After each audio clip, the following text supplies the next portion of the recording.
Baik, selamat malam teman-teman semuanya. Malam ini kita mau bahas tentang Economic and Investment Outlook 2022.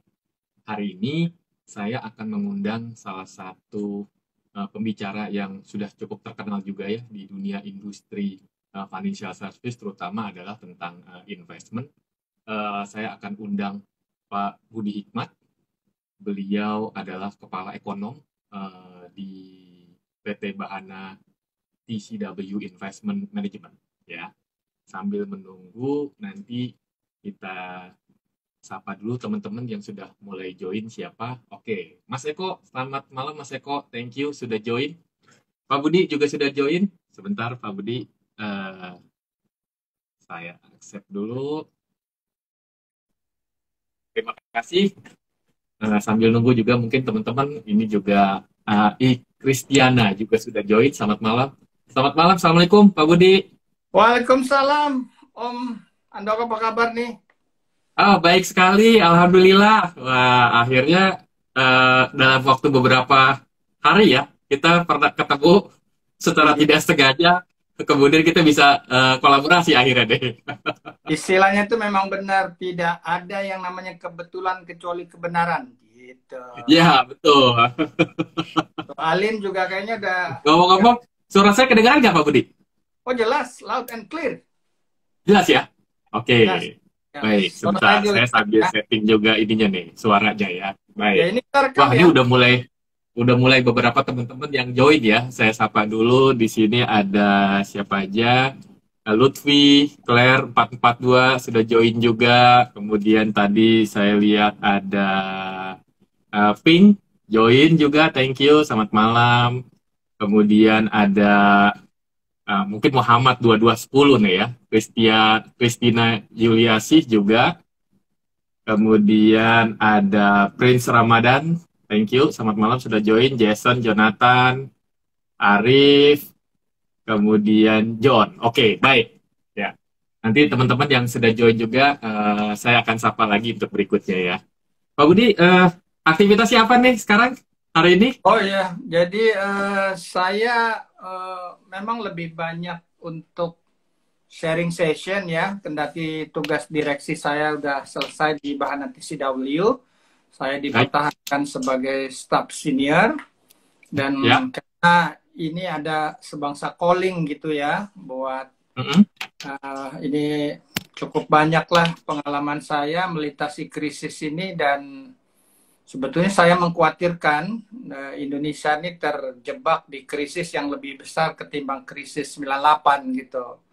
Nah Oh, ini oke. sebenarnya 2 years sebelum tajir, jadi senang sekali bisa. Itu jargonnya Pak Budi tuh. Tuin sebelum tajir jadinya ya. Ya, jadi 19 tahun yang lalu ada pengalaman spiritual, ya. Ya, Jadi krisis itu akan selalu datang silih berganti ya, dan solusinya adalah tantangan masa depan itu ternyata kita bisa solve dengan inspirasi masa yang lalu jauh banget ya, sampai ke story of Yosef ya. Saya sendiri dalam ya, kapasitas sebagai dosen FUI, Prasmo, chief economist gitu ya, pernah dapat ya, sejumlah kredensial ya. Saya melihat inspirasinya itu luar biasa ya. Selain nama anak saya Yusuf, jadinya sekarang mulai kuliah di Belanda gitu. ya. Saya kayaknya ada beberapa turunan dari pemikiran Nabi Yusuf itu yang ada baiknya kita sharing, semoga masyarakat itu terbuka bagaimana caranya menyiapkan masa depan. Ya, Hakikatnya sebetulnya memiliki cadangan gitu. ya. Ya, dan Hmm. cadangan itu bagaimana cara investasi benar, apakah yang kondisi sekarang nih kebanyakan kayaknya kita mensosialisasikan investasi itu misalnya selalu menyamakan diri dengan trading gitu ya. Ya, Sebetulnya ada cara yang lain. Jadi nanti saya mau sharing pengalaman kalau kita membuka diri, belajar, melihat yang lebih luas, kelihatannya banyak sekali inspirasi ya. Bahkan kayak kasus sekarang aja, kita mungkin melihat Turki itu Indonesia, mirip Indonesia sebelum 98 ya. Kemungkinan akan ya. gantian krisis gitu. Begitu Om. Oke. Ya, ya, ya, ya. Oke. Baik. Teman-teman, saya mau bacain dulu ya CV-nya Pak Budi. Mungkin ada beberapa teman-teman yang belum kenal. Tadi saya sebenarnya sudah sempat bacakan, tapi baru beberapa orang ya. Pak Budi Hikmat ini beliau adalah kepala ekonom di PT Bahana ECW Investment Management. Beliau juga pernah meraih gelar sarjana dari UI, kemudian memperoleh S2-nya juga dari National University of Singapore, Master of Science untuk Economic. Kemudian beliau juga pernah meraih atau menerima penghargaan Indonesia Best Domestic Macroeconomist dari Asia Money pada tahun 2003. Dan Pak Budi juga sekarang masih aktif menjadi dosen tetap dan peneliti senior di Lembaga Penelitian Ekonomi dan Sosial Fakultas Ekonomi Indonesia. Oh, Universitas kalau Indonesia. itu keliru tuh. Kalau yang keliru Oh, apa ya benar? ya, jadi sebetulnya saya sudah tidak di FEW lagi sejak Pak Budi 97. suaranya bisa dikecilin, digedein lagi nggak? Volume Oh, suaranya. sebentar. Kalau teman-teman apa bisa dengar suara Pak Budi? Selain suara saya. Suara saya terdengar nggak ya? Atau saya harus pakai mic tambahan atau gimana? Coba kalau misalnya memungkinkan, Pak. Oke, sebentar ya. Oke. Mudah-mudahan ini cukup apa dari WiFi ini, tapi saya sih loud and clear dengan suara Mas Oh Andoko ya, ya. suara saya dengarnya agak kecil. Padahal Oke, saya ya. sudah pakai volume yang cukup besar, yang sudah maksimal. Ini mana? Ini lebih baik. Coba lagi Pak Budi. Ini suaranya malah nggak kedengeran nih. Oh gitu ya? Tes, Saya bisa sebentar. dengar suara Pak Budi. Bisa dengar suara saya Pak Budi? Oh sekarang nggak bisa dengar. Kayaknya memang mendingan nggak usah pakai itu deh. Nggak apa-apa. Saya nggak bisa dengar suaranya. Oh, Mas Oke, Andoko ini yang bisa saya dengar sekarang. nggak saya dengar nih. Sebentar ya Oh Mas, gitu. saya ganti aja dulu. Oke, Nggak oke, pakai. baik, baik. Kalau Nggak ini usah pakai kedengeran? ini deh. Ini kedengeran Oh udah, iya, kedengeran. saya nggak bisa. Oh, kedengeran ya. Oke. Baik.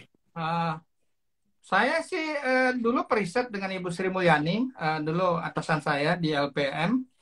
Ya, Baik. saya juga sempat dari pengalaman di Singapura, pengennya develop capital market research gitu ya. Tapi waktu itu fokusnya di otonomi daerah. Jadi saya termasuk deretan yang eksodus dari kampus ke capital market ya bersama Bu Desti Oh, Damayanti, baik.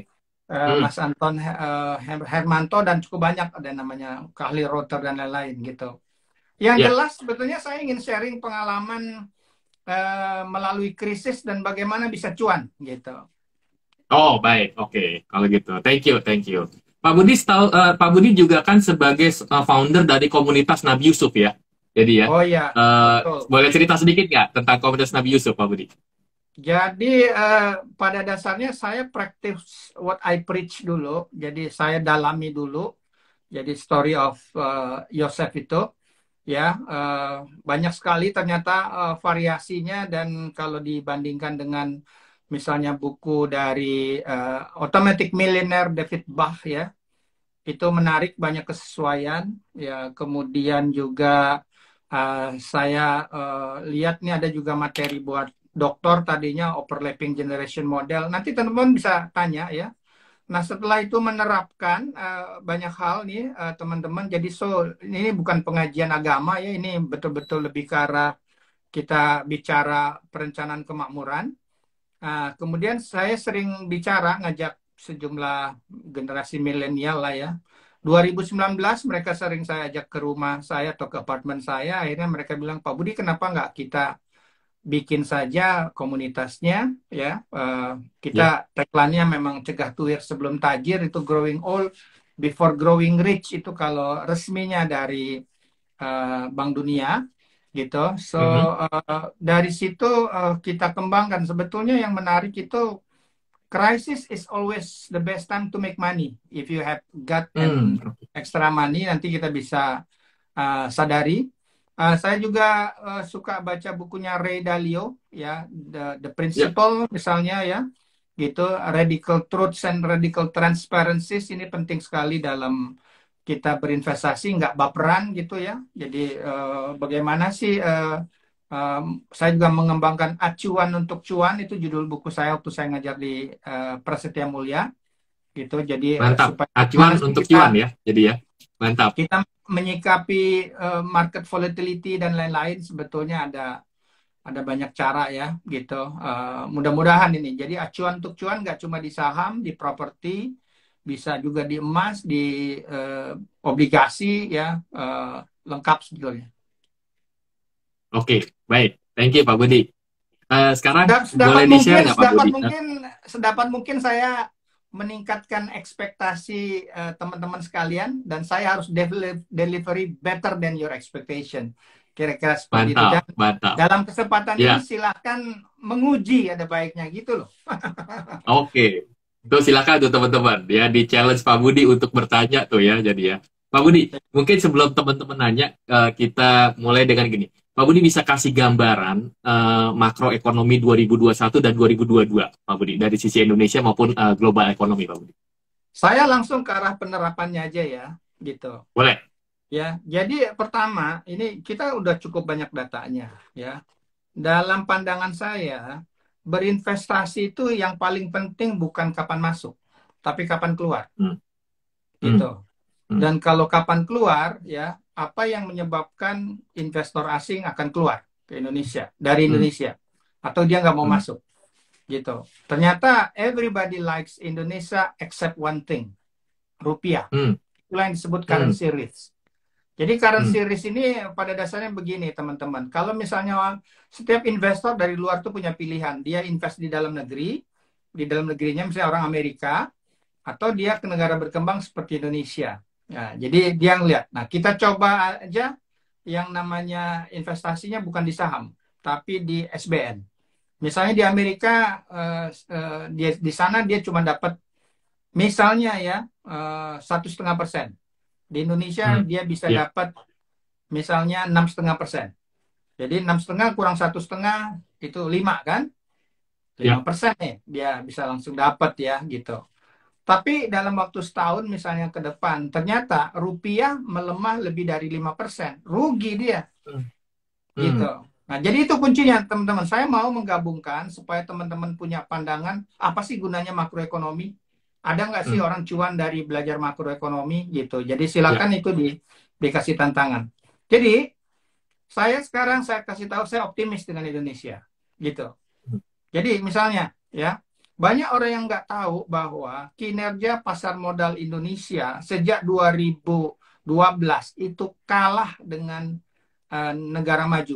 Nah, seperti negara maju siapa? Indeksnya di Amerika itu S&P 500, SPX itu 500 perusahaan top di Amerika.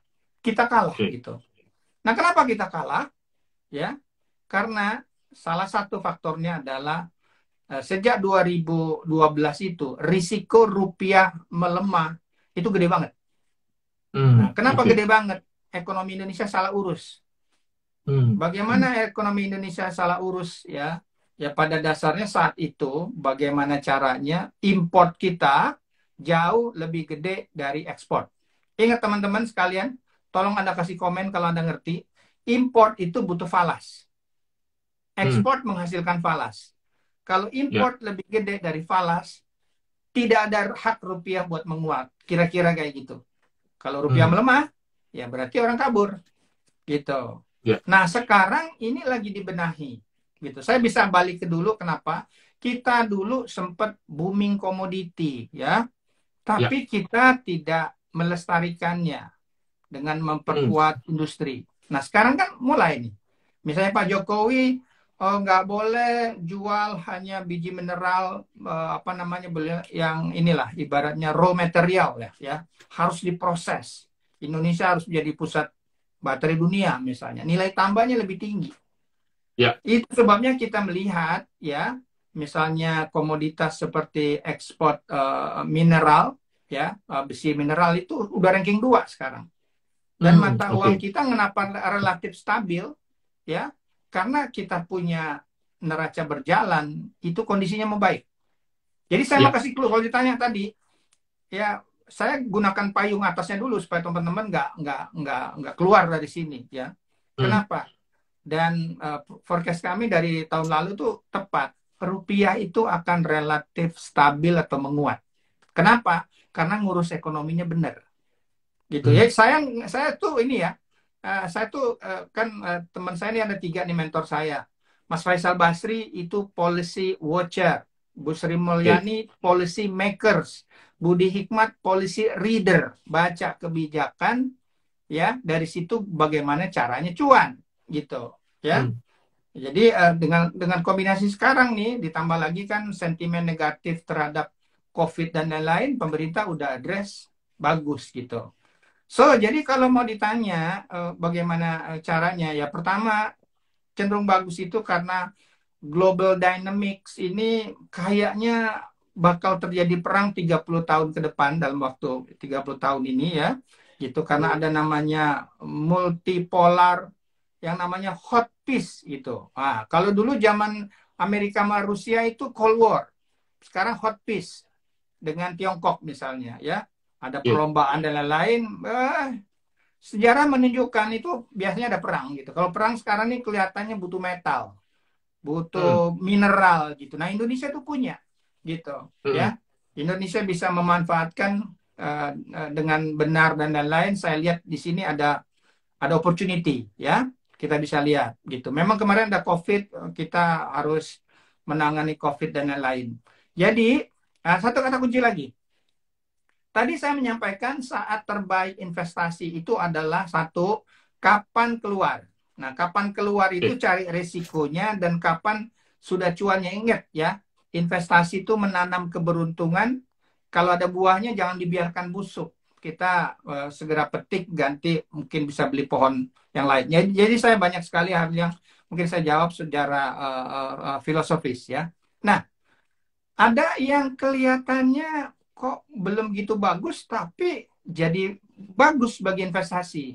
Yaitu, kapan kita keluar kalau ekonomi Indonesia bahasa Minangnya ya, Mas Andoko ya, itu Ya. overheat, terlalu rancak. Nah, terlalu Oh. rancak itu biasanya ketika ekonomi dipacu lewat kredit. Kalau pertumbuhan Hmm. kreditnya kencang. Jadi teman-teman bersabar, saya mau jelaskan mengapa kondisi sekarang beda ketika 2013 ya, dikenal sebagai the Fed saat itu juga melakukan tapering off ya. Indonesia bersama 4 negara lain, the Fragile Five gitu. Karena saat itu rupiah itu beresiko sekali melemah ya, ekonomi terlalu kencang. Ciri-ciri Hmm. ekonomi terlalu kencang itu dipompanya kekencangan lewat kredit. Pertumbuhan kredit saat itu tuh 23%. Kalau Oke. daya beli tinggi, barang nggak ada di domestik, dipenuhi oleh import, import meningkat, berarti rupiah melemah. Nah, sensitif sekali dengan kalau ada events, the Fed mau ngurangi stimulus kayak Fed tapering. Sehingga Hmm. 2013 rupiah anjlok 26%, indeks SBN kita turun 13%, saham kita yang walaupun setengah persen itu tetap aja melemah. Kali ini beda gitu. Hmm. Nah, dari tahun lalu saya sampaikan bahwa global dynamic yang perlu kita lihat teman-teman ya. Ini kelihatannya mining is the next booming. Hmm. Ya, karena itulah dan cara pemerintah ngelolanya itu benar. Di luar ekonomi kencang dengan stimulus ada inflasi, maka aset saham itu lebih fleksibel mengatasi inflasi karena kita bisa menunggangi penyebab inflasi dengan berinvestasi di komoditas gitu. Oke. Saham-saham komoditas. Sementara kan kalau di SBN ya ada inflasi, kemungkinan bank sentral naikin bunga, itu ada yang namanya risiko capital loss gitu. So, balik to your question ya. Ekonomi Indonesia sekarang itu tidak kuat, tapi jangan dibilang lemah. Sedang Ya. diperkuat. Justru ketika sedang diperkuat, kita menunggangi proses penguatan ini dengan investasi, ya. Misalnya lebih banyak di saham. Tentunya nanti kita bisa stock picking, ada cara lain gitu. Kapan kita keluar? Kalau kita menduga investor asing akan keluar. Nah, saya mau Hmm. sampaikan ya, kan tadi saya bilang belajar dari Ray Dalio itu ada namanya radical truths and radical transparencies, teman-teman. Kita ini bangsa yang kurang duit, gitu loh. Ya, beda sama Vietnam, beda sama Thailand, Singapura dan lain-lain. Cara ngelihatnya begini, Om Andoko. Ya. Dana pihak ketiga kita di bank, ya, dibagi ekonomi kita GDP, itu cuma 40%. Hmm. Cuma 40%. Kalau di Vietnam mungkin udah 160%, di Wow. Singapura 140%. Di sana pasti suku bunga jauh lebih rendah karena duit kebanyakan. Ekonominya bisa Oke. bergerak. Nah, Hmm. mengapa Vietnam bisa kayak gitu? Karena dia produktif. Indonesia Oke. kurang produktif. Jadi kalau tadi tanyakan kenapa Pak Budi mengembangkan komunitas Nabi Yusuf, saran Nabi Yusuf pertama itu mendorong productivity. Saya bukan ustadz, tapi kalau Hmm. bacaan ini ya teman-teman, saya nyaranin Anda apapun agama Anda silakan kaji dan uji. Ya bagi yang Muslim ngaji, kaji, uji. Ya saran Nabi Yusuf itu ada 3. Kalau ini kita kerjakan, saya ilmal yakin bangsa ini maju dan investasi kita di saham lebih cuan. Boleh saya sebutin? Silakan, silakan Pak Budi. Ada 3. Nabi Yusuf itu tidak cuma pria tanpa tahan godaan yang bisa menerjemahkan mimpi raja melihat sapi kurus memakan sapi gemuk sebagai pergiliran masa malang, masa gemilang. Saya dosen di FUI, ya. Anda bisa belajar Keynesian Analytic dan lain-lain. Saran Nabi Yusuf itu ada 3. Nah, Nabi Yusuf tuh nasihatin kepada raja. Mimpi raja itu mungkin visi, tapi dia nggak tahu bagaimana cara mencapainya. 3 ya, teman-teman ya. Nah, kita kasih barang bagus punya lah ya. Lu dengar semua ya. Oke, Oke, mantap. pertama saran Nabi Yusuf. Qala tajra'una sab'a sinin da'aban. Nabi Yusuf berkata, hendaklah kalian bercocok tanam selama 7 tahun secara berkelanjutan. Cocok tanam 7 tahun berkelanjutan. 7 itu nanti adalah angka yang panjang sebetulnya, bukan cuma angka 7. Semua agama ada angka 7 ya. Kalau di Hindu namanya Sapta Timira gitu. Nah, yang namanya ini berarti tekanannya produktivitas. Ini adalah teknologi pertanian, produktivitas gitu. Kita aja Ya. beras sekarang import gitu. Ya. Jadi selesaikan dulu ini upaya menanam productivity. Saran kedua, fama hasatum fazaruhu fisumbulhi, maka apa yang kalian panen adalah tetap pada tangkainya. Ini bagaimana nggak cuma pengawetan, tapi juga bagaimana meningkatkan added value dari apa yang sudah dipanen. Ini adalah teknologi pasca panen, ya. Ini bisa aja Oke. manufaktur, susu bisa jadi yogurt, keju, kefir, nilai tambahnya gizinya meningkat dan tahan lama gitu. Illa qalilan mimma ta'kulun, kecuali sedikit untuk kalian makan. Ini adalah pengendalian konsumsi. Bangsa kita tuh bangsa yang konsumtif. Karena itulah import Hmm. kita lebih gede dari ekspor. Kalau kita produktif, ekspor kita lebih gede dari import. Itu yang dilakukan Vietnam, itu yang dia menyebabkan lebih kaya dari kita sekarang gitu ya. Memang ekonomi kita 1,2 triliun gitu. Tapi kalau disebut pertumbuhan ekonomi ekspor ke Amerika, dia jauh lebih hebat. Kita perlu belajar dari mereka. Ya. Nah, Oke. teman-teman sekalian, sebangsa dan setanah kapling ya, saran Nabi Yusuf ini ya seperti saya sampaikan tadi bahwa 7 itu adalah hanya figuratif ya. Itu periode waktu yang lama. Kalau dulu Budi Hikmat di Bahana Securities sebagai ekonom, di aset manajemen di Bahana TCW sebagai fund manager ya. Well, ini saran Nabi Yusuf ini bisa diubah dalam perspektif memiliki cadangan karena surat ayat 48-nya itu terkait cadangan sebetulnya ketika kita masuk masa paceklik ya. Ini berarti kalau dalam kaidah perencanaan kemakmuran Om Andoko, ini tuh growth. Ya. Growth itu paling bagus dengan growing aset, talenta, properti, saham, sama bisnis lah. Ya, growth gitu. Ya. Saran kedua itu proteksi. Paling bagus pakai SBN ya. Diprotek dari boleh dibilang credit risk, inflation risk, liquidity risk. Saran ketiga ini adalah distribusi. Bagaimana wealth yang kita akumulasikan itu dimanfaatkan sampai kita wafat gitu. Itu jadi message-nya komunitas Nabi Yusuf itu adalah sangat applied loh teman-teman. Ya, kalau di perjanjian lamanya itu kelihatannya naratif agak beda dibandingkan Al-Quran, tapi sapi kurus makan sapi gemuk itu keluar dari Sungai Nil ya. Sangat bisa jadi Nabi Yusuf itu menyimpulkan penyebab pergiliran masa malang, masa gemilang itu adalah Sungai Nil. Karena itu beliau bangun kanal dan bendungan yang sampai sekarang masih ada di kota Fayum. Saya pengen sekali ke sana nih, Om Andoko. Ya, sebelum saya Mudah-mudahan wafat. kita bisa bareng di sana. Ya nggak?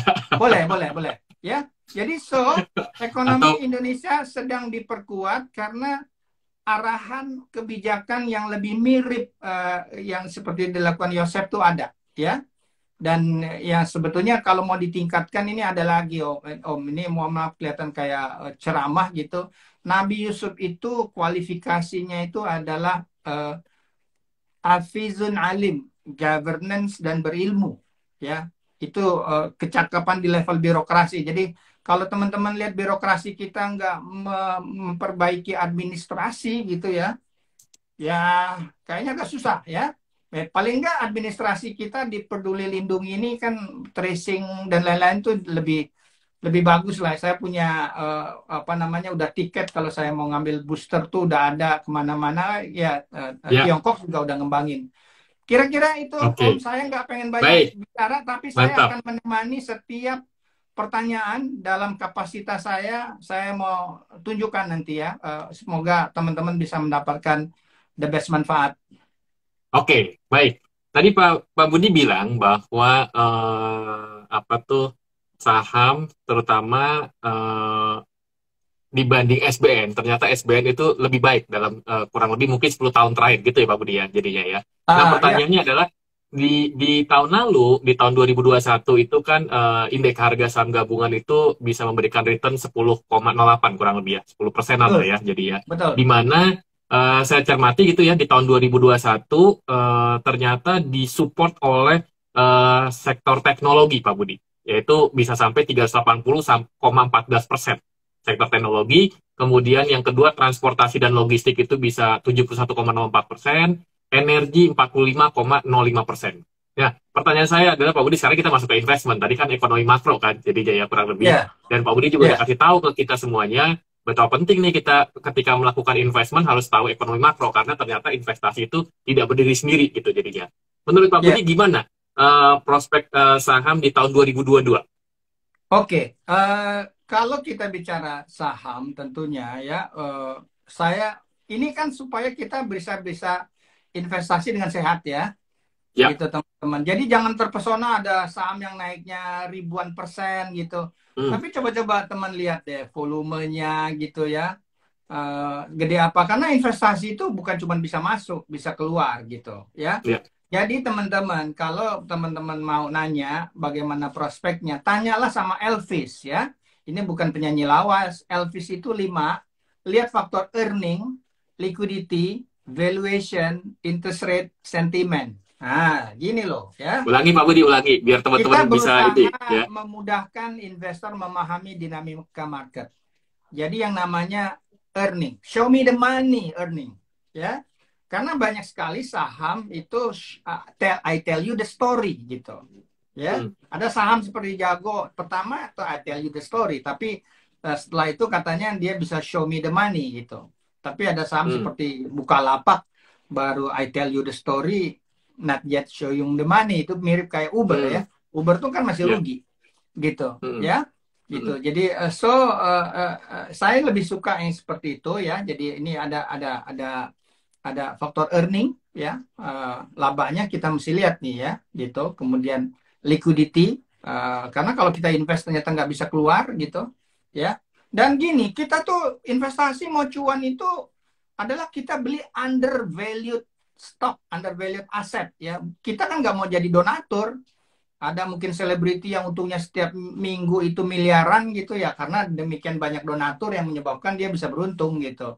Saya sih, oke. agama saya agak beda sama yang bersangkutan, dan sedapat mungkin saya cuma mengingatkan aja, ini mau cuan ya atau mau jadi donatur gitu. Dan Oke. ya kalau saya sih teman-teman, sebetulnya strategi saya selama ini karena juga kita mengelola dana cukup besar ya, bahanakan mungkin untuk aset under management untuk reksadana itu nomor 2 kan. Saya Ya, biasanya berusaha menebak kapan investor asing yang duitnya jauh lebih banyak itu akan datang. hmm, Gitu. Jadi kita beli dari awal, ketika dia datang ya ente jual aneh beli, ente beli aneh jual gitu. Ya. oke. Nah, sekarang permasalahannya tentunya nih stock picking. Tadi yang disebut logistik, itu yang menariknya itu bahwa dunia ini dengan adanya misalnya supply chain problem ya, itu biaya pengapalan naik, itu perusahaan logistik itu gedenya, untungnya gede banget gitu. Bahkan Hmm. 1 triwulan mereka itu katanya target 1 tahun udah tercapai ya. Oh, Nah, oke. bisa dicek Hmm. ya. Jadi banyak banget perusahaan. Nah, seringkali untuk show me the money biasanya saya pakai rasio price to cash flow. Jadi Hmm. saya ngeliat Hmm. misalnya apa ya, perusahaan kayak PTBA dia punya cash 5 triliun ya. Jadi nanti Oke. rasiokan aja ya, harga saham per lembar dengan dibandingkan boleh dibilang dia punya cashnya ya, berapa. Jadi saya sebetulnya tipikal orangnya yang bersedia menunggu ya, seperti Lo Keng Hong atau Warren Buffett buat cuan. Kalau cuannya terlalu cepat, itu biasanya good news-nya udah price in.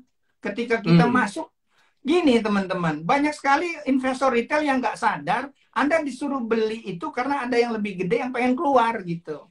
Ini Oh, donatur ya. om. Jadi teman-teman pelatih itu ya, hati-hati ya kalau gitu ya Pak Budi ya. Ini Budi Hikmat ini dengan responsibility Anda semua punya cadangan untuk masa tua gitu. Jangan keliru cara berinvestasi om. Ya, tapi Hmm. memang banyak, termasuk anak bungsu saya juga kelihatannya dia menyukai jadi trader ya, gitu. Ya, it's okay, gitu. Jadi agama boleh beda, Anda bisa deliver nggak? Tapi coba aja dulu ada ini nih, nggak tahu siapa dulu yang Joska atau apa yang menyarankan beli saham LAK gitu ya. Sementara Ya, keuntungan betul. bahan TCW itu dulu aja Hmm. 4 kali lipat dari LAK itu ya. Sayang aja kami nggak go Hmm. public gitu. Ya, itu PI-nya mah PI-nya tuh mungkin hampir 100 atau 200 ya. Hmm. Ngeri kan? Dan ada investor yang dia mungkin di portfolionya itu mungkin 70% gitu. Salah Hmm. satu ya teman-teman, saya mau sampaikan, kita tuh boleh punya punya yang namanya wah harapan cuan, tapi semua risiko itu nggak cuma lihat credit risk, tapi dikelola dari exposure. Anda punya di spesifik stok itu berapa? Kalau kegedean, ya gini lah ya, hati-hati lah. Tapi mungkin orang harus nggak bisa dinasehatin, biarin aja dia nyemplung dulu kan baru taubatan nasuha gitu ya. Karena kami ini kan pengelola dana yang sifatnya harus prudence Ya. gitu ya. Jadi semua risiko dikontrol oleh exposure. Berapa persen saya punya ya. Kayak nanti mungkin teman-teman ada yang nanya, Pak Budi tertarik dengan Bitcoin nggak? Tertarik saya. Bener loh. Tertarik banget saya. Tapi nanti setelah SPP buat anak saya cukup, dana pensiun saya cukup, baru mungkin ya 2-3% aset saya dalam bentuk kripto aset. Kita bisa bicarakan lain kali Oke, gitu. nanti ya. Ya. Nanti Pak Budi Jadi ya. tadi Mungkin tadi next next sorry ini saya ya. kayaknya banyak banget nih semangatnya ya, menurut saya kita memasuki periode volatility sekarang. Karena ya memang di Hmm. Amerika itu inflasinya gede, jadi nunggu central bank dan lain-lain. Tapi market itu biasanya bergerak mendahului sektor real dan seringkali eksesif. Jadi ada baiknya kita gunakan acuan untuk cuan. Nanti bisa saya jelaskan ini teman-teman, sebetulnya ada opportunity buat masuk nggak? Kira-kira seperti itu loh. Silakan, saya Oke. nunggu aja pertanyaan, tapi Baik, Om baik. Joko silakan Anda cut ya kalau saya agak kepanjangan, ini Ya, ya, terlalu ya. bersemangat Oke, baik. kelihatannya ya. Pak Budi, kita sapa dulu teman-teman yang baru join ya. Muasti, kemudian teman-teman yang lain siapa Ini lagi ada nih? sejumlah yang Saya saya lihat kenal nih ada kayaknya. Olwan sendiri. Selamat malam, thank you sudah join. Joyce Hen 77. Siapa lagi nih? Anam, kemudian Dewi, Swadesi, Irfan. Nah, ada yang bilang salam sehat buat Pak Budi dari Angga Apirman. Oh ya, Kemudian ada Joe, Joyce Hen juga tadi sudah. Angga, Muhalik, Ui, dan yang lainnya. Thank you ya teman-teman sudah join di acara Economic and Investment Outlook 2022. Oke. Saya akan masuk ke satu pertanyaan dari teman-teman nih. Pertanyaan yang ya, pertama dari Hasan Hanas. Hanas ya. 2011 ya. Banjir impor apakah karena faktor banyaknya FTA, Pak? Oh lain itu. Pertanyaannya. Oh ya bisa itu. Nanti harus dicek dulu. Biasanya memang FDA itu bisa jadi penyebab meningkatnya impor. Tapi orang akan bertanya, Pak, ini good FDI apa dulu, import? Pak? Mungkin bisa dijelaskan, mungkin ada beberapa teman-teman yang belum FDI paham itu adalah apa foreign FDI. direct investment. Jadi kayak orang bikin pabrik dan lain-lain ya. Nanti saya harus cek dulu datanya. Tapi ini Iya. yang disebut sebagai good import. Good import Hmm. tuh import yang memang kita nggak bisa produksi dan ini meningkatkan kapasitas produktif kita, gitu. Oke. Ini pernah terjadi ya, gitu. Jadi bukan good good import itu ya. By the way, import itu juga termasuk dalam kategorinya itu orang travel keluar misalnya ya. Itu kan butuh falas. Jadi saya Ya. bicara tuh supply falas yang berasal dari ekspor barang dan jasa ya, dan demand untuk falas berasal dari import. Misalnya import buat konsumtif misalnya. Kenapa produksi dalam negeri nggak ada gitu ya? Jadi ini nanti kita bisa bisa bicarakan. Tapi biasanya untuk kemudahannya saya dan tim ya, saya juga lihat tadi ada tim saya di sini juga masuk ya. Biasanya kami ngelihat quality atau profile dari international trade. Pertama itu adalah struktur trade kita kayak apa? Lebih banyak yang industri nggak, manufaktur nggak? Yang added Ya. value-nya lebih tinggi. Kita kan jangan sampai tanah dan air yang kita jual tanah dan air gitu ya. Hanya Hmm. bahan baku aja ya. Kemudian apakah trade kita itu ke arah yang lebih diversifikasi dan ke arah negara yang kuat misalnya ya. Jadi itu quality of the trade ya. Jangan sampai kita jual barang itu sesuatu yang kalau harganya turun ya kita nggak bisa ngapa-ngapain gitu. Tapi gimana kita jual barang yang kalau harganya naik gitu, orang tetap beli. Itu yang hebatnya Taiwan gitu ya, karena dia ekspornya lebih banyak information technology ya. Katanya harga iPhone 14 ini akan naik karena TSMC menaikkan harga dia punya chips gitu ya, gitu. Hmm. Ya ini juga ada yang nanya stock picking, siap lah kita jawab ya. Ini ada nih siapa namanya ya. Boleh aja kita kasih barang bagus punya lah ya pokoknya ya. Framework yang mau saya sharing ya gitu. Oke. Baik, thank you, Pak. Pertanyaan berikutnya adalah, sebentar. Pertanyaan berikut, oh sorry, sorry. Bentar ya.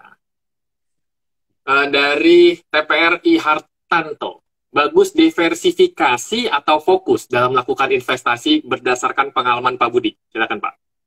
Oke, menurut saya lebih tepat itu diversifikasi tapi yang komprehensif ya sesuai dengan tantangannya.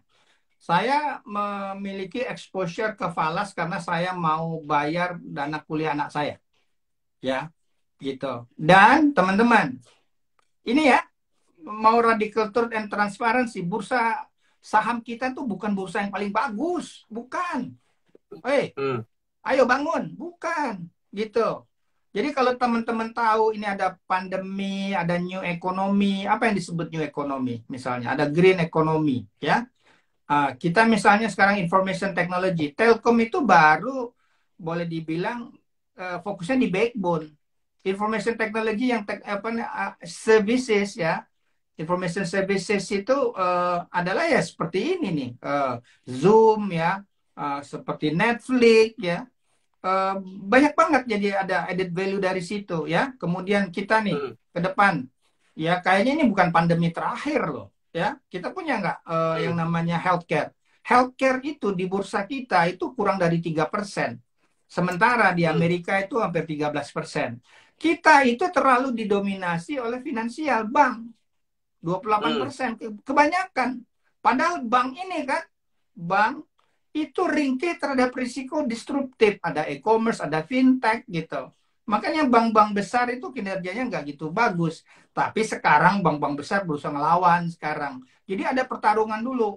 Teman-teman, di pasar modal itu selalu ada pertarungan. Dulu tahun 2007 saham Telkom jatuh 2%, sementara overall market kita naik 50%. Ya, jadi saham Telkom itu underperform lah 52%. Kenapa? Dulu Telkom terlalu banyak pemainnya.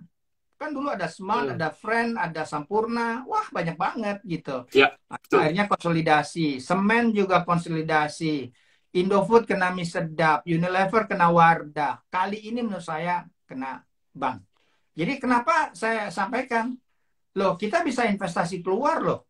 Gitu loh. Ya, jadi misalnya bisa lewat reksadana karena OJK tuh memperbolehkan reksadana syariah bisa 100% investasi di luar negeri. Gitu. Ya, jadi itu bisa bisa dipertimbangkan. Jadi lakukanlah diversifikasi antar aset. Jadi antar aset itu pertama boleh dibilang yang kita ini talenta, ya. Jadi finansial, non finansial. Dalam finansial itu ada yang misalnya obligasi, ada saham. Kalau obligasi, saya pernah diversifikasi karena waktu anak saya pengen, katakanlah saya rencanakan keluar negeri, saya beli obligasi yang jatuh temponya itu cocok dengan urutan pembayaran kuliah dia misalnya, ya. Itu Oke. jadi saya Hmm. amankan pokok. Kan Sufi bilang utamakan mencegah mudarat ketimbang memetik manfaat gitu ya. Jadi saya matching duration aja karena juga saya udah Hmm. cukup lama investasi di saham. Istri saya nanam punya kebun di Palembang. Kami selain nanam karet, nanam gaharu. Harga karet turun, gaharu mulai tumbuh gitu. Jadi Hmm. it's about natural diversifikasi, tapi juga jangan terlalu banyak diversifikasi. Kita fokus boleh, hebat kita fokus gitu ya, tapi pasti ada bagian volatility. Nah, kalau Anda mau hebat sebetulnya ya, diversifikasi itu ada aturannya ya. Jadi kalau misalnya ada return, ada volatility, carilah komponen yang bisa menyeimbangkan antara return dan volatility. Inilah namanya risk adjusted return istilahnya. X bar dibagi standar deviasi kalau secara statistik. Saya tetap menyarankan lakukan diversifikasi. Namun bagi Anda yang masih muda, Anda bisa gunakan prinsip Nabi Yusuf ya, ada 3 tahapan: growth, protection, distribution. Sementara growth-nya, ini nih, coba Anda silakan googling, kalau jangan langsung percaya sama saya. Coba cari di internet, googling 100 minus your age. Ya, itulah growing asset rule. Jadi kalau Anda berusia 25 tahun, berarti 75% aset Anda di growing asset. Growing Hmm. asset bisa talenta, bisa bisnis, bisa saham. Ya, Anda mau langsung, Anda mau reksadana, bisa properti, properti yang pakai KPR misalnya. Tapi nanti jangan sampai cicilan bunga, ya, cicilan bunga melebihi 30% gaji misalnya. Kan kita harus imbang juga. Gitu, Om. Ya. Jadi ini nggak Ya. cuma masalah diversifikasi atau fokus, tapi frameworknya ya 3 tahapan investasi ala Nabi Yusuf, growth, protection, distribution.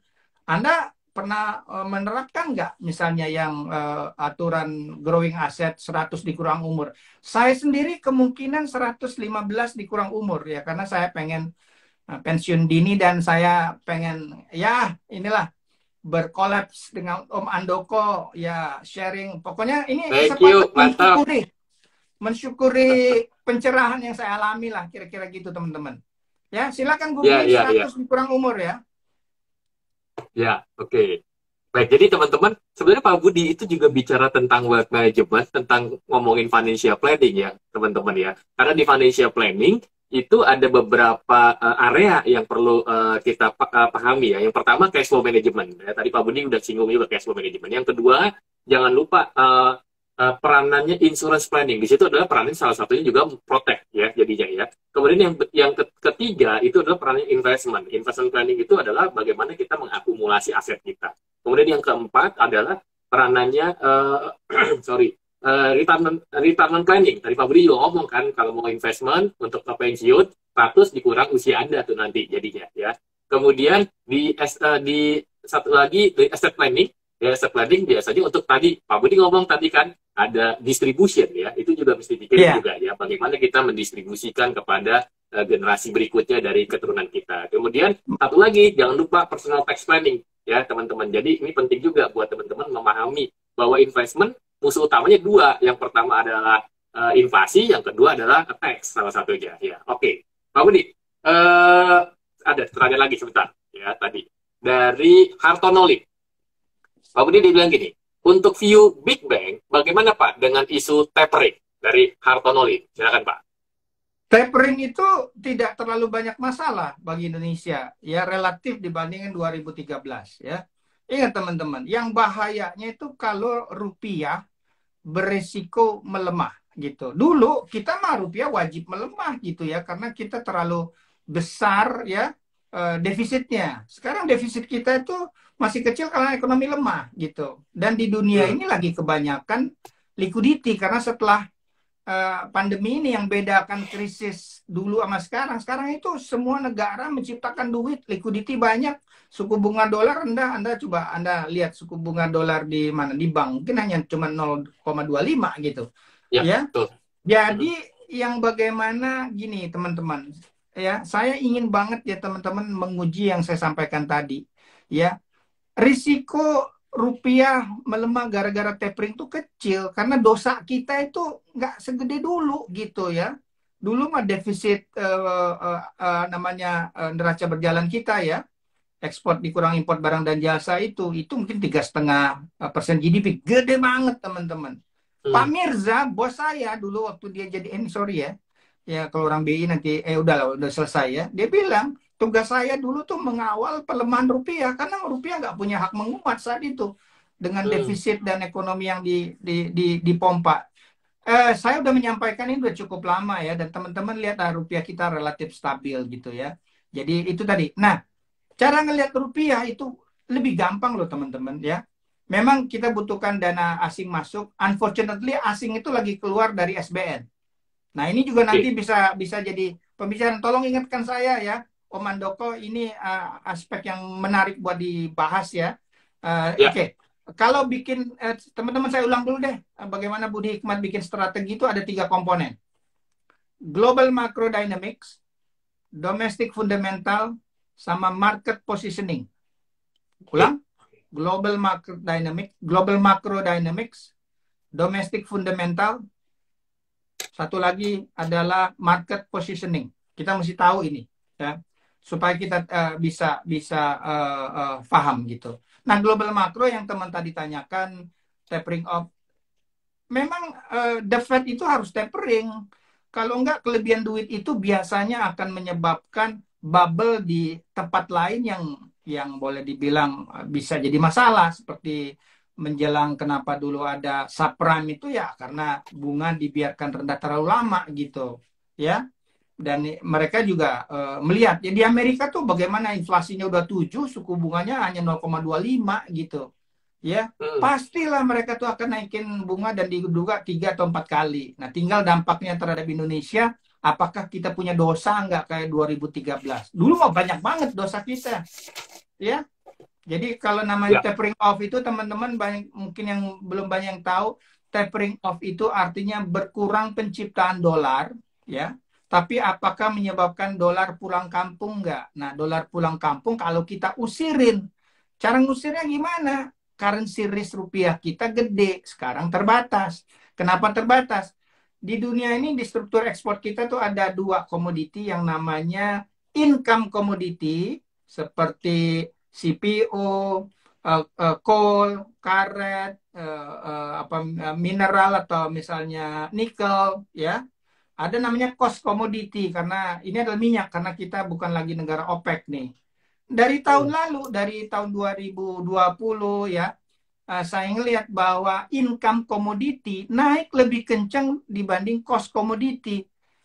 Konsekuensinya apa teman-teman? Rupiah cenderung stabil atau menguat dan saya Hmm. betul 2 tahun terakhir Budi Hikmat oke punya lah ya gitu. Nah sekarang kita lihat kelanjutannya ya. So far sih yang naik batu bara. Ternyata kita bisa kontrol kan? Ya orang Hmm. lain teriak-teriak ketika kita membatasi ekspor batu bara. Ya jadi teman-teman kuncinya lihatlah adakah rupiah ya, sebagai uh, risiko. Ya, sejauh ini Hmm. saya belum lihat rupiah itu risiko. Kalau nanti dana asing masuk lagi ya rupiah akan lebih stabil ya. So far asing itu baru masuk di saham itu tahun lalu tuh hanya 2,5 billion ya. Dan teman-teman perlu kita ketahui ya, 7 tahun terakhir ya sebelum 2021 asing itu keluar dari saham kok. Hmm. Tadi kenapa diusirin gara-gara rupiah melemah? Hmm. Gitu loh, ya. Nah, tahun lalu asing itu banyak sekali keluar dari obligasi. Kenapa? Karena mereka mengantisipasi The Fed naikin bunga. Jadi tapi menarik nih kalau asing keluar, ini nih market positioning, investor asing nggak banyak, kita masuk, nanti investor asing datang lagi kita jual. Ya mungkin easier said than done ya. Tapi this is menurut saya salah satu pemikiran dalam membangun strategi. Hati-hati berinvestasi ketika market itu di satu saham asing itu kebanyakan. Karena kalau dia banyak, dia itu jual nggak pandang bulu dia. Kita aja yang telat, langsung terkapar gitu. Jadi, by the way, moral of the story, Om Andoko dan teman-teman, saya cuma mengingatkan, the best principle untuk investasi itu bukan nanya kapan masuk, tapi kapan keluar. Gitu, Om. Ya, jadi yang udah keluar dulu, yang udah dapat liquidity-nya kan, yang masih di dalam kan masih potensial profit ya, potensial return. Yang udah keluar boleh dibilang apalagi returnnya udah jauh dari inflasi sih dia beruntung gitu ya. Silakan nanya lebih spesifik detail dan lain-lain. Saya ingin membekali teman-teman cara bikin strategi itu global macro dynamic ya. Kita harus menunggu the Fed itu kayak apa, T-bond kayak apa. Domestic fundamental, bagaimana pemerintah memperkuat mulai dari nilai tukar, mulai dari market SBN, karena 2 tahun terakhir kan gara-gara kita mau menanggulangi COVID ini kan pemerintah nerbitin surat utang memang kebanyakan gitu, sehingga investor asing juga enak. Untung ada Bank Indonesia kan mengambilnya gitu ya. Nah, kalau komoditinya meningkat, pemerintah udah ada tanda-tandanya kabar baik loh ya. Dari Desember lalu dia kan nggak lagi nerbitin utang, surat utang gitu ya. Quote of the day, kapan keluar? Boleh nih, kapan keluar itulah acuan untuk cuan. Nanti kita bisa bahas. Ya, baik. Nah, Pak Budi kan tadi kita ngomongin udah lebih banyak ke financial service ya. Nah, gimana sekarang dengan investasi real, misalnya emas dan properti? Karena saya cermati Pak Budi ternyata di 11 sektor saham IDX di tahun 2021 justru yang paling kinerjanya paling kurang bagus ya, atau di antara 11 industri itu ternyata properti dan real estate itu minus 16,14% gitu Pak Budi. Apakah properti masih oke, dan apakah emas atau pegang dolar misalnya juga masih oke menurut Pak Budi? Silakan Pak Budi. Oke, pertama sejauh yang saya pahami dan saya terapkan, investasi itu terbaik itu contrarian, berbeda. Ya, tapi kita perlu baca juga sekarang. Sebetulnya beberapa tahun terakhir tuh kinerja emas, harga emas sebagai komoditi itu kurang bagus. Nah, pertanyaannya ketika emas itu kurang bagus, kita bertanya mengapa kurang bagus? Emas itu biasanya hedging terhadap 2, inflasi dan penguatan dolar. Oke. Dan emas pun year to date ini tahun lalu kan minus 5%, tahun ini ya kayaknya masih minus, mungkin sekitar 1% gitu. Jadi sebetulnya orang nggak gitu percaya adanya inflasi sekarang itu. Enggak. Jadi nanti kita bisa bahas, ini kayaknya agak jelimet juga. Tapi kalau properti, ya gambaran umumnya aja Pak Budi. Nah, kalau properti, which property?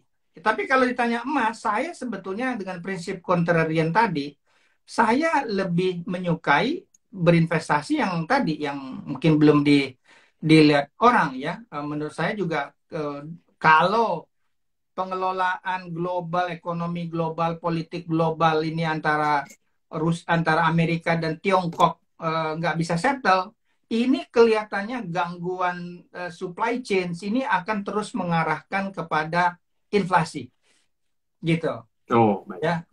Jadi ya saran saya yang namanya emas bisa dipikirkan. Bagaimana aksesnya? Apakah beli emas langsung? Apakah beli perusahaan penghasil emas di Indonesia Antam misalnya, atau Anda beli ETF emas? Ya, saya terus terang pilih yang ketiga. Ya, maksudnya bisa kita pakai investasi keluar gitu ya, sekaligus juga itu di dalam dolar. Tapi anyway, saya selalu teringat Robert Kiyosaki. Nanti kita bicara juga masalah properti. Aset hanya disebut aset kalau ngasilin cash flow. Tadi kita bicara properti, saham properti yang mana ya? Gitu. Saham properti yang ada sekarang, misalnya dia belum lihat, ya misalnya turun dan lain-lain, boleh dibilang kita perlu lihat nih rule-nya bagi saya ya. Saatnya terbaik untuk properti ya itu ketika bank merasa lebih rileks buat nyalurin kredit. Properti itu belum begitu bangun, padahal ada dua yang lebih positif untuk properti. Pertama, daya beli meningkat gara-gara harga komoditi naik. Saya gedenya di Palembang, tahu kalau harga komoditi naik tuh organ Ya. tunggal. Ya, ini orang gimana memanfaatkan duit. Kedua, suku bunga rendah. Nah, bank itu sekarang udah baru mulai. Dan saya biasanya anecdotal evidence saya tanya sama yang punya bisnis interior, punya bisnis jadi kontraktor, itu kelihatan mulai ada kehidupan. Anda akses ke properti, itu bagaimana? Beli saham properti atau punya propertinya? By the way, saya sendiri ya, fund manager atau apa, aset saya terbanyak bukan saham loh, properti. Gitu. Ya, karena ya saya ngelihat dunia ini kelebihan liquidity. Tapi nanti teknik yang ingin saya share ini ya, bagaimana menjadikan rumah seperti mesin ATM. Nah, itulah overlapping generation model. Ini kayaknya kita nggak satu sesi ini aja, Om Mandoko Oh ya. iya iya, siap siap. Lengkapan dari story of Yosef itu banyak loh ya. Jadi ada Ya, namanya bagaimana kita bisa dapat cash flow dari rumah itu selain pendapatan sewa ya. Itu bisa kita bicarakan. Uh, Tentunya teman-teman bisa cek ke perusahaan sekuritas ya, bagaimana call para analis. Ini kita udah bisa masuk ya. Kayaknya saya kan top down approach. Top down approach-nya teman-teman akhirnya rupiah itu apakah akan melemah eksesif atau enggak? Pemandangan saya, penerawangan saya terbatas. Ya, rupiah relatif stabil. Tahun lalu kan yang lebih parah Thai baht ya, gitu. Nah, tinggal nanti kita bisa bicarakan sekarang misalnya udah masuk ke bottom up, stock picking yang mana, technical yang mana gitu. Gitu Om baik. Handoko. Baik, baik. Waduh, nggak terasa nih Pak Budi. Ternyata udah 1 jam kita diskusi jadinya ya.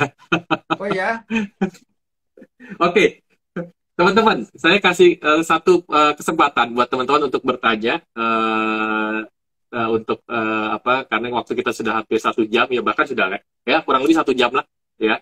Silakan kalau ingin bertanya ya.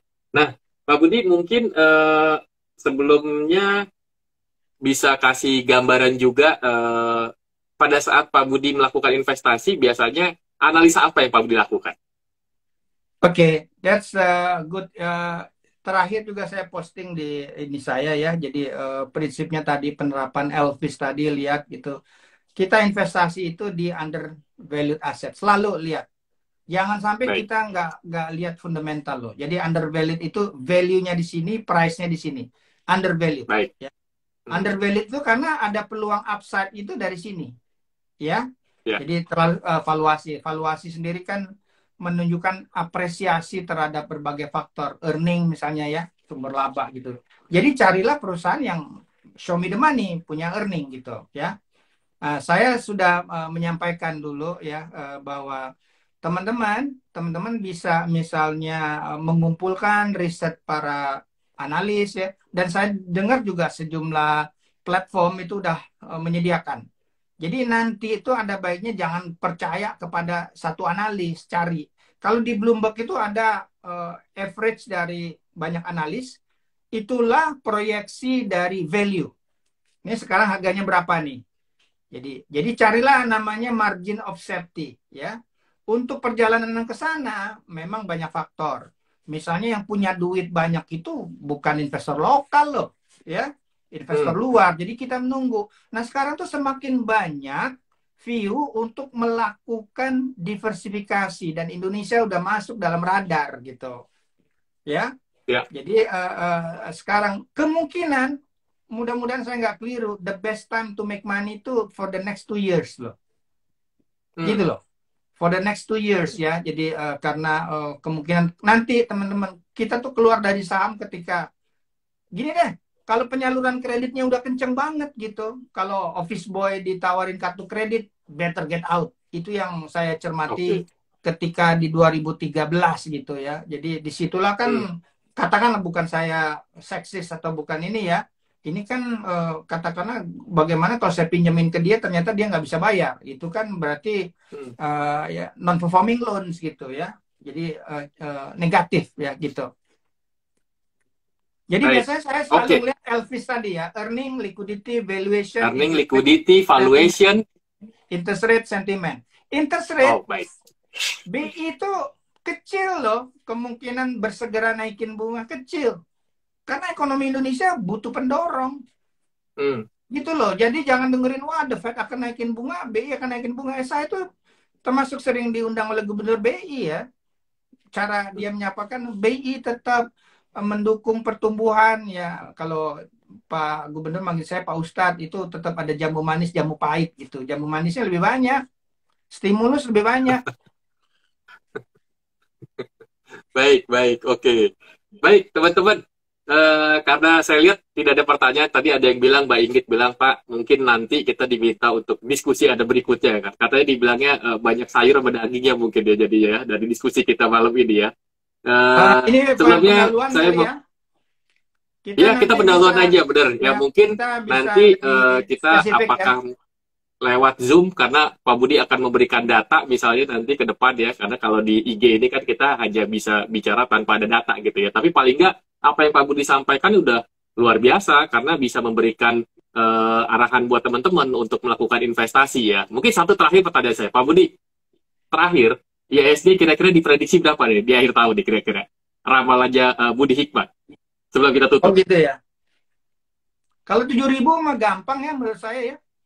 Gitu. Hmm, hmm, 7.000 so far sih kita masih di 7.200, tapi stock picking is the key ya. Stock picking is the key. Jadi oke. kuncinya adalah stock picking. Jadi uh, ya boleh dibilang gini, hindari policy mistake lah yang dilakukan pemerintah. Jadi teman-teman bisa melihat bahwa kebijakan yang benar, yang pahit di awal itu tuh akan manis bagi saham loh, ya Hmm, teman-teman ya. hmm, Jadi hmm. kita prepare aja investor asing masuk ke kita lihat valuasinya. Misalnya industri semen kita, semen Gersik yang turun itu kan orang menduga ini gara-gara BUMN risk misalnya ya, gitu. Hmm. Tapi valuasinya dia dibandingkan relatif region misalnya murah gitu ya. Hmm. Jadi this is a good apa ya, yang harus sabar sih. Saya tuh khawatir teman-teman yang belajar berinvestasi di pasar modal itu pengen cepat banget kaya gitu.